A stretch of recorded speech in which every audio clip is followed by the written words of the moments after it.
The US men's national team were in action over the weekend, or yesterday, should I say. It was at the Azteca, which was jumping. The atmosphere is always something that I admire, especially coming from the Mexico fans. I think that they do it right, and they created a hostile atmosphere, but they were quickly silenced, Jason, by an absolute screamer from Michael Bradley. I'm not used to hearing that when it comes to No, I never thought I would say that. I never thought these words would be coming out of my mouth, but it was a beautiful finish. Caught him sleeping. Yeah.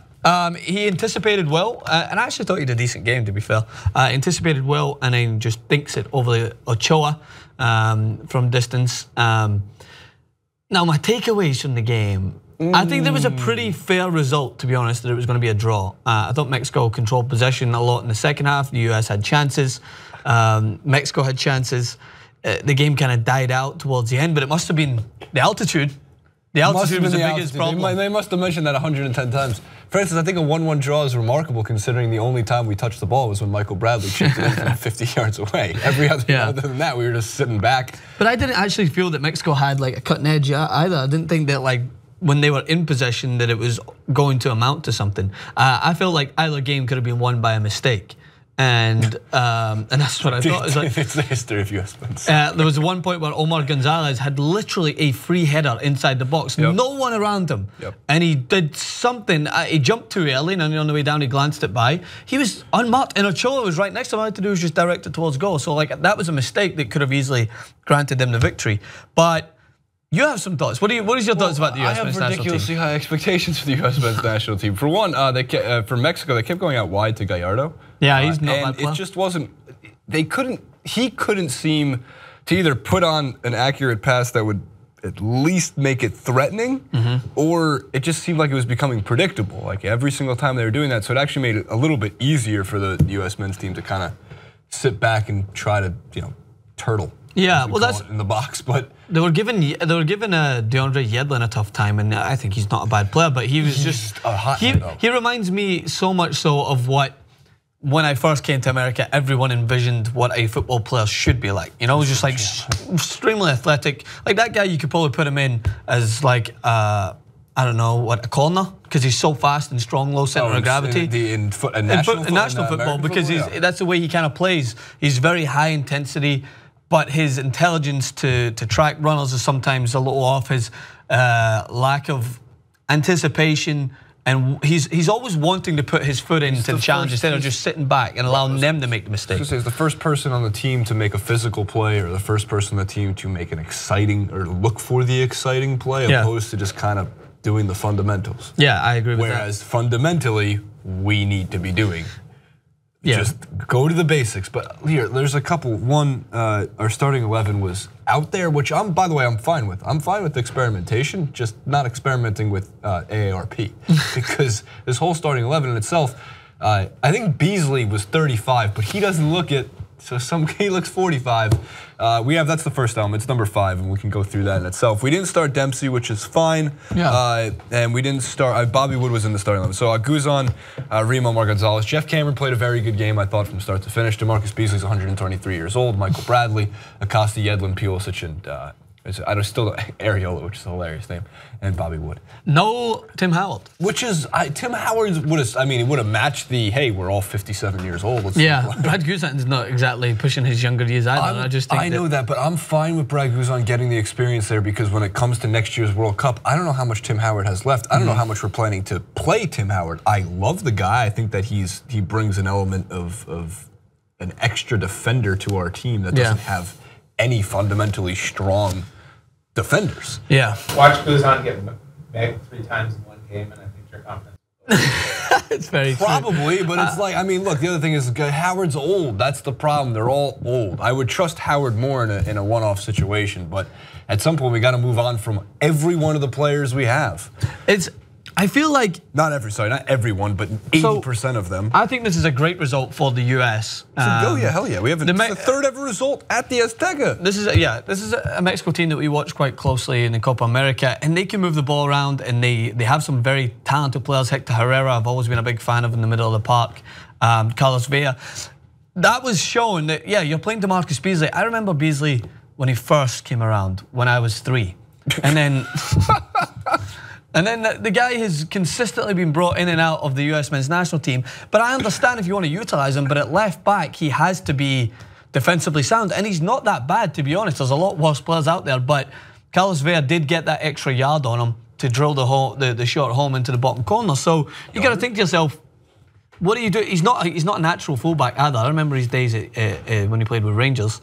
He was I think he was an attacking mid in the line. Yeah, that's maybe why I don't like him as much. But brave decision to go with 3 at the back against a pacey team in Mexico. So that's bold for him. Christian Pulisic is probably going to be where a lot of the forefront. No, let me put to bed the other argument first of all, right? So there can be expectations, but also you got to look at the personnel that he's pulling from. Like, they literally doing as much of a job as they can. There's no plethora of defenders to come in and play at left back or play at right back or play on the back line. He's making do with what he has. This is why when people were complaining that it was Jurgen Klinsmann's fault, I was always saying, take a step back and let's look at the talent that's being produced and let's see what someone else could do. Because I'm pretty sure Bruce Arena is just pulling, he's maybe making some changes, but he's just pulling from the same group of veterans that Jurgen Klinsmann did, but now we're relying more so on veterans that Bruce Arena pulled from 12 years ago when Bruce Arena was the manager of the U.S. team. When Beasley was 28. No, I'm joking. Beasley was at least 20. I mean, it could have been 30 at that point. Could have been that point. But he's relying more so on the attacking third, on more of the youth, Bobby Wood and Christian Pulisic. There's moments of sheer brilliance from Pulisic. But people are still not on the same wavelength as him. He'll beat 2 people, and then his pass, he'll have to force the one over the top that'll work against Trinidad and Tobago, but it won't work against Mexico because he's lacking options. He doesn't have a Marco Reus making on the run, Aubameyang making the run. With Dempsey eventually in the starting 11s, or I would hope the next U.S. men's qualifier, whatever it might be, that will at least he'll have somebody with natural finishing ability to an extent. I mean, Dempsey's still our best finisher. Pulisic, he was close, man. It was not exactly an accurate shot, but he did get the extra step in the 89th minute. He could have added, as they said, to his legend. He was playing mostly a defensive role, which seemed a little uncomfortable for him. Yes. He looked like he was back for about 88 minutes of the match. We also have the possession element because it kind of shows, there it is, boom. There's the U.S.'s possession throughout the entire match. But this is always the game plan. This is like if you do a heat map of Jose Mourinho's teams against anyone else, you're going to see it sporadically everywhere because he doesn't care about that. You call it sporadic? Yeah, it's sporadic and it's minimal. I can't see anything. That's kind of like a Jose Mourinho style of football. When he managed it into Milan, they didn't have a lot of possession, but they won Champions Leagues. Just like the U.S. men's national. They're the same talent. A lot of the same players. So the thing that I liked is that it was a tactical approach from Bruce Arena. It wasn't like let's just see what happens, which Klinsmann was guilty of doing sometimes and playing players out of position. He played everyone in the right position. Yedling and Beasley were basically wing backs, which is, it looks like a 3-5-2, but it's more so a 5 at the back, so that they can consistently move forward and back, so that they take more of a defensive aspect. They join the attack when they have to, but I think it was more so, let's try and get an early lead, which they did with Bradley anticipating well, and then let's kind of shut in. But what happens when you play a 3-5-2, or if it transitions into 5 at the back, is you can be caught on counterattacks, and that's exactly what happened. Bobby Wood whiffed, an absolute whiffer, which he's got all the fundamentals to be. He looks just more so like a younger Jose Altidore, in my opinion. He's got better finishing ability. He'll be injured next year. But he's a machine. He's strong on the ball, but sometimes he just needs a little bit more composure in front of goal, like that opportunity where he just swung his leg at it, and then what happened?